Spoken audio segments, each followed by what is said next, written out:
지금 이제 장소를 옮겨서 과천으로 가셨다는 거잖아요. 이제 네, 글쎄요, 저는 좀 민주당과는 다르게 국민의힘은 사실 굉장히 스펙트럼이 지금 넓지만 넓은 그 스펙트럼 안에 담길 수 있는 다양한 목소리를 다 담아야 된다고 생각해요. 근데 이제 그걸 대신 우리 당이 특히 지도부가 중심은 잘 잡아야겠죠. 중심조차 잡지 않은 채 그냥 모든 목소리가 막 중구난방식으로 나오게 만든다면 그건 뭐 당이 아니고 오합지졸에 불과하니까 당이 중심을 잘 잡아야겠지만 근데 공수처 앞에 가 계신 분들의 목소리도 저희 당에서는 많이 귀담아 들을 부분들이 많다고 생각합니다. 그런데 사실 그 부분은 좀 궁금해요. 오늘 새벽에도 대통령 관저에 지금 국민의힘 의원이 한 33분 정도 나가셨더라고요. 그러니까 지난번에 그 정광훈 목사와 그 자통당에 있는 분들이 이제 시위를 하는 현장에도 나가신 것이 사실 좀 이슈가 있었는데 어쨌든 비슷하게 그 사안을 보시는 분들도 많이 계시거든요. 그래서 오늘 새벽 대통령 관저에 나간 의원분 33명에 대해서는 어떻게 생각을 하세요? 뭐 물론 거기 가서 이제 뭐 목소리를 내고 집회에 참여하고 역할을 하시려고 하는 것은 그 의원들의 자유겠지만 네. 저는 부적절하다고 생각해요. 아, 그래요? 왜 그러냐면 우리가 이제 그 의원들이 거기에 감으로써 네. 그 자리에는 여러 가지 이제 목소리들이 있는데 그 중에 하나가 계엄을 합법 혹은 계엄을 옹호하는 목소리도 강하게 있거든요. 그러니까요. 네. 그리고 또 하나가 뭐가 있냐면 이제 부정선거에 관한 어떤 확신에 가까운 입장들도 그 집회에는 있습니다.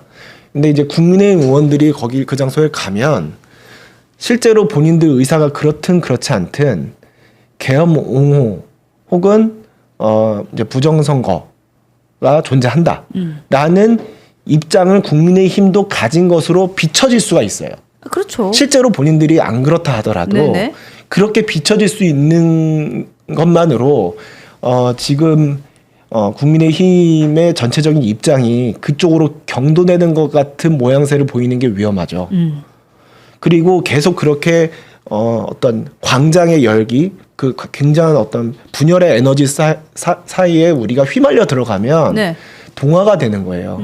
굉장히 강경한 주장에 국민의힘이 동화가 되기 시작하면 그리고 민주당은 지금 벌써 본인들의 책임 있는 공당으로서의 역할을 못하고 오히려 거기는 뭐 표현의 자유를 억압하고 카톡을 검열하는 식으로 그렇게 지금 거기도 극단적으로 나가고 있잖아요. 네네. 이러다 보면 이 가운데 있는 합리적인 분들이 붕 떠버리는 거예요.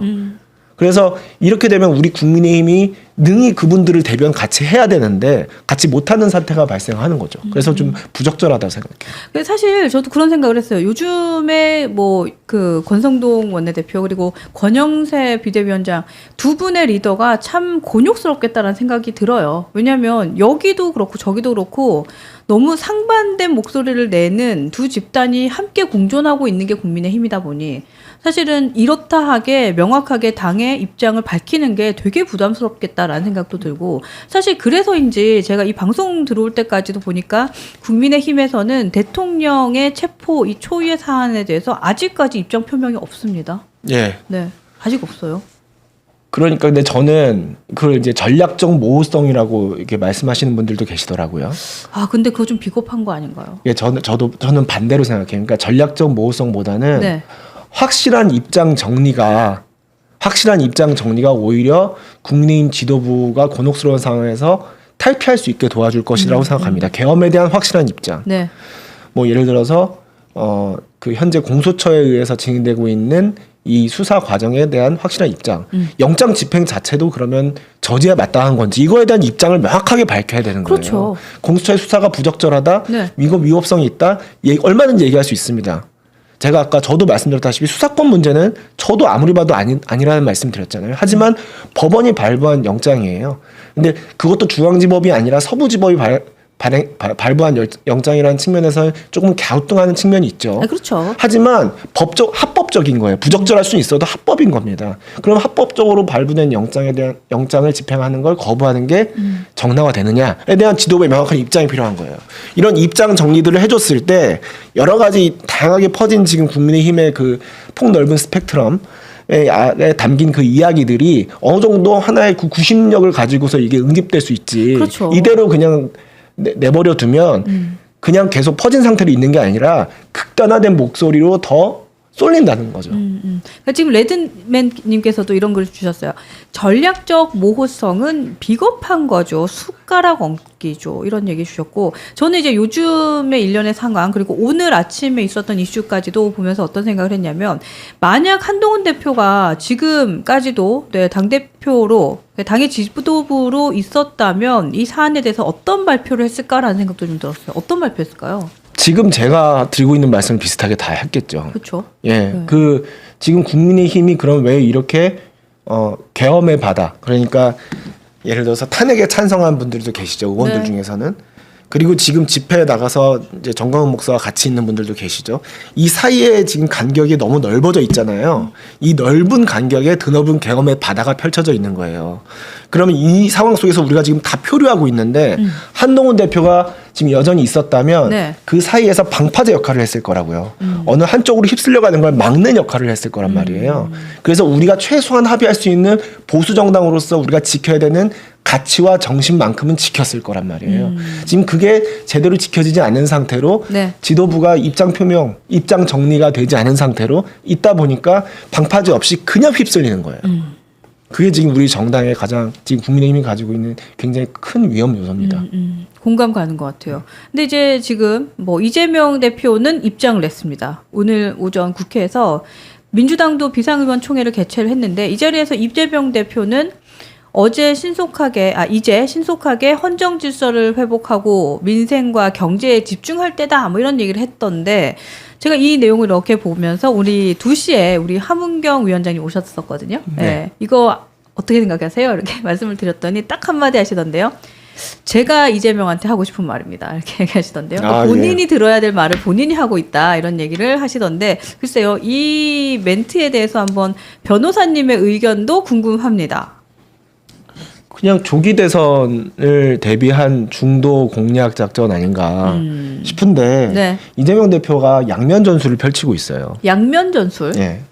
그러니까 이제 지금 이 상황, 이 현재 이 계엄 이후 탄핵 국면, 이 국면에서 본인들 민주당을 강력하게 응집할 수 있는 목소리를 내야 되면서도 동시에 본인은 조기 대선을 누구보다도 간절히 바라고 있을 사람이기 때문에 자기 판결 확정되기 전에 대선을 치러야 나갈 수 있는 달려라 이러고 있죠. 그러고 있기 때문에 또 그 경우를 대비해서는 또 중도 확장성을 가져야 되니까 민생 같은 거 강조하는 그런 메시지를 취하고 있는데, 워낙 오락가락해서 메시지가 양쪽이 다 살지 못하고 한쪽만 살고 있죠. 강한 메시지만 살고 있어요. 예를 들어서 뭐 가짜 뉴스의 카톡 계엄령 얘기 아까 잠깐 드렸습니다만, 그 얘기도 좀 이따 할게요.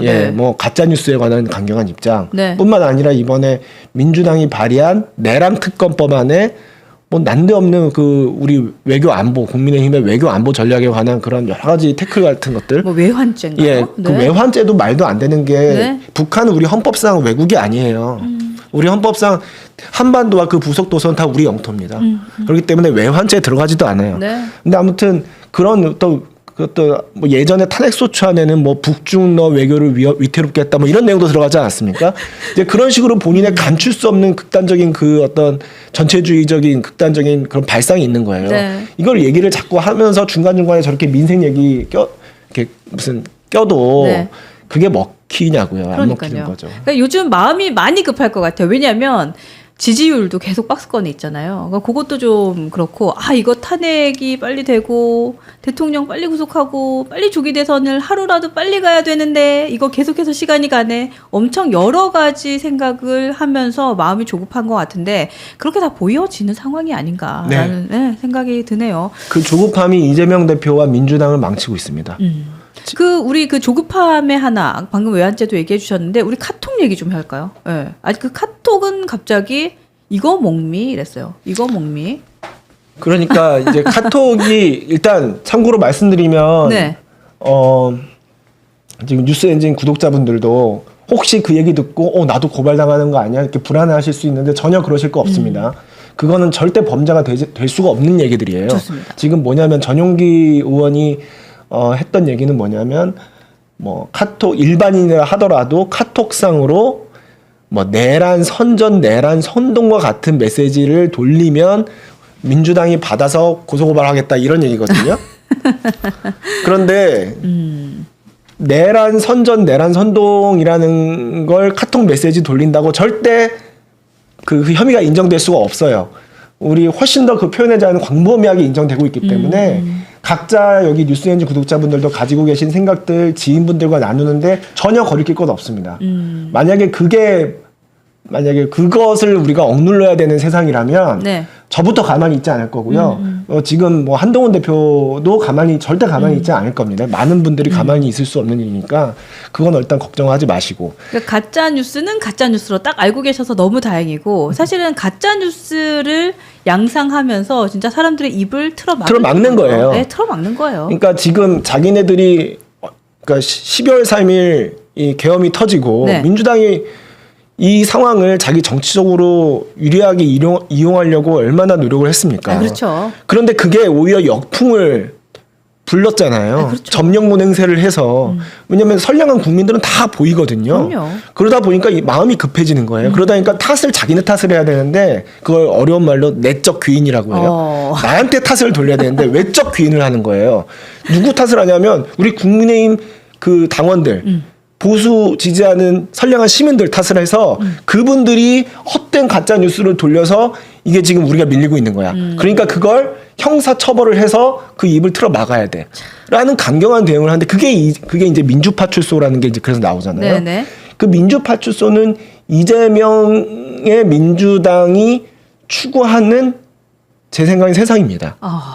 전체주의적 세상이고 네. 공안적 세상이고 개개인의 표현의 자유를 막는 굉장히 위헌적인 세상이에요. 그러니까 12월 3일 계엄은 저는 위헌이고 위법하다고 생각합니다. 그런데 윤석열 대통령이 위헌적인 행위를 했다고 해서 그걸 수습하는 과정도 마찬가지로 위헌이어야 한다, 위헌적이어야 한다. 그거는 안 되는 거죠. 그럼요. 헌정 질서의 위기는 회복해야지 합헌적으로. 네. 그걸 또 다른 위헌으로 덮어버리면 되겠습니까? 그렇기 때문에 민주당이 그런 위헌적인 발상을 가지고 계속 이걸 정략적으로 이용하려고 드니까 지지율이 답보 상태인 거예요. 지금 그 정당 지지율에 대해서는 명확하게 요거보다 명확할 수 없다. 민주당이 그러니까 사실 사람들이 다 그러죠. 이재명 대표는 안 된다라는 심리가 반영이 되어 있다라는 얘기를 하셨는데 사실 그게 맞는데 가장 중요한 그 포인트는 이런 것 같아요. 와, 저 사람들이 이 나라 집권하면 큰일 나겠다. 이런 생각은 진짜 명확하게 저 카톡 사건 하나만 봐도 뭐 우리가 여실히 확인할 수 있는 지점이 아닌가라는 생각이 듭니다. 네. 무조건 입을 틀어막는 것을 파출소에 가두겠다는 발상이다. 뭐 이런 글도 주셨고요. 한동훈 대표님 주변에는 똑똑한 사람들만 있네요. 이런 말도 주셨습니다. 네, 여러분들 그리고 이것도 제가 말씀드릴게요. 한동훈 대표님을 지지하는 여러분들도 똑똑한 사람들입니다. 그런 얘기도 한 말씀 드리고 싶어요. 그러니까 우리가 한동훈 대표님이라서 지지한다가 아니라 합리적이고 중도 개혁 보수를 지향하는 우리 정의로운 사람들이기 때문인 거잖아요. 저는 그래서 여러분들이 많은 프라이드 있으셨으면 좋겠어요. 네, 중도를 지향하고 정의롭고 품격 있는 보수라는 그런 여러분들이 좀 그런 뭐랄까요? 좀 내가 자신감을 갖고 자존감을 높이 가졌으면 좋겠다라는 생각도 듭니다. 네, 일단 이제 오늘은 윤석열 대통령에 대한 얘기 조금만 더 할게요. 이제 공수처에서 조사를 마치면 서울구치소로 이동을 한다라는 것이 예측이 되는데 서울구치소에서 이동을 한 뒤에 이제 영장실질심사까지도 이어질 것이다라는 예측이 되고 있습니다. 일단 조사를 마친 뒤 체포 지점으로는 48시간 이후인 17일 금요일 오전까지 구속영장을 청구할 수 있다라는 생각이 드는데 체포 시점은 오늘 오전 10시 33분으로 지금 3분으로 명시가 되어 있습니다. 조사가 끝나면 정말 구치소까지 구금으로 이어질지도 궁금합니다. 진짜 그럴까요? 어때요? 공수처는 당연히 48시간 내에 구속영장을 청구할 겁니다.